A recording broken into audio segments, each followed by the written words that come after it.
O batismo, para muita gente, é um momento sagrado, né? Um rito de purificação, de boas-vindas a uma comunidade de fé. Mas e se essa cerimônia tão familiar tivesse também um lado bem sombrio? Uma história em que foi usada não para salvar almas, mas sim para subjugar nações. É essa história oculta que a gente vai explorar. Essa citação, que vem do nosso material de base, já dá o tom da nossa conversa. Ela fala sobre presença, ausência e também sobre responsabilidade. São temas que, olha, ecoam de uma forma muito profunda na história que a gente está prestes a desvendar. Aqui está o ponto central de tudo. Como um sacramento de fé foi completamente invertido. De um lado, a gente tem o significado espiritual que muitos conhecem: purificação, comunidade. Do outro, a realidade colonial: subjugação, apagamento cultural, controle político. A nossa análise vai mergulhar em como exatamente essa transformação aconteceu. E assim, é importante dizer, essa transformação não aconteceu por acaso. Foi uma estratégia pensada, deliberada, um verdadeiro manual de dominação que foi aplicado por séculos pelas potências europeias. Vamos entender como essa estratégia foi montada, passo a passo. Para entender essa estratégia, a gente precisa olhar para o batismo com os olhos do colonizador. A questão não era a fé, era a função. Era, na verdade, uma ferramenta para apagar tradições ancestrais e impor uma nova ordem social, uma nova ordem política. Tudo isso, claro, em nome de uma suposta civilização. Essa linha do tempo mostra bem que não foi um evento isolado. Foi um processo longo, sistemático.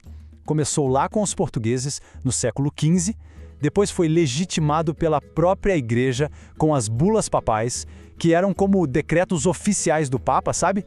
E aí se tornou uma parte fundamental da máquina do tráfico de escravos, chegando ao auge com atos de submissão em massa no século XIX. O método era bem claro, quase uma receita. Primeiro, a conversão à força. Depois, o apagamento da identidade original, trocando nomes e tradições. Em seguida, vinha a justificativa moral para a brutalidade da escravidão, que era vendida como salvação. E por fim, o uso das estruturas da igreja para manter o controle total sobre as pessoas. Um processo de 4 passos para a dominação completa. Isso aqui mostra a psicologia perversa por trás de tudo, né? O batismo, para os traficantes, tinha um propósito duplo. De um lado, aliviava a culpa deles, transformando um ato violento numa missão que parecia sagrada. Ao mesmo tempo, reforçava a desumanização das pessoas que eles estavam escravizando. Mas olha, essa história não é só sobre opressão. Ela é, e isso é fundamental, uma história de resistência. Agora, a gente muda o foco para falar do espírito indomável dos povos africanos que lutaram de todas as formas contra essa dominação espiritual. É muito importante entender isso. A aceitação nunca foi passiva. Diante de uma pressão gigantesca, a resistência foi a regra, não a exceção. E ela apareceu de inúmeras formas, das mais discretas às mais diretas.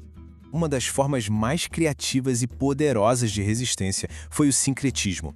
Em vez de simplesmente abandonar suas crenças, muitas comunidades misturaram essas crenças com o cristianismo que era imposto. Isso permitiu que as tradições ancestrais sobrevivessem ali, meio que escondidas à vista de todos, em formas de fé novas e muito ricas. A resistência foi muito diversa. Incluía praticar as religiões tradicionais em segredo, criar novas fés sincréticas, fugir para formar comunidades autônomas e, claro, as rebeliões abertas contra o sistema colonial. Cada uma dessas atitudes era uma forma de dizer que suas culturas não iam ser apagadas. Bom, essa história toda, essa trama complexa de dominação e resistência não ficou lá no passado com o fim do período colonial. Os ecos dela são sentidos até hoje, moldando culturas, sociedades e identidades. Então, a gente pode se perguntar: por que olhar para esse passado é tão importante hoje? A resposta é que as estruturas e as tensões que foram criadas nesse processo todo ainda estão aí e afetam a vida de milhões de pessoas. Esse quadro ajuda a gente a conectar os pontos, sabe? Fica bem claro. Pensa na cultura. A fragmentação lá de trás gera debates sobre identidade até hoje. Na religião, aquela imposição do passado cria tensões que continuam. E na sociedade, as hierarquias que o colonialismo justificou, bom, elas alimentam os pedidos por reconhecimento e reconciliação que a gente vê agora. Ou seja, o passado está muito presente. Mas a história não parou. E essa é a parte boa. Hoje em dia, Existe um movimento muito forte em toda a África e na diáspora para resgatar essas tradições, para reavaliar esse passado e buscar caminhos para curar essas feridas históricas. Isso mostra, mais uma vez, a força da resiliência cultural. E para fechar, fica uma pergunta para a gente refletir.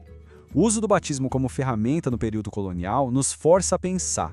Quando a religião e o poder se misturam desse jeito, o que acontece com aquilo que é verdadeiramente sagrado? E no fim das contas, quem tem o direito de definir o que é sagrado? Gostou do curso? Então, dê um like. Lembre-se, dar um like é mais do que um clique.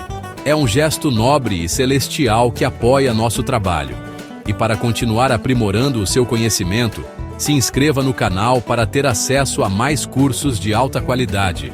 Por fim, não se esqueça de acessar o link do seu certificado Smart Coacher na descrição.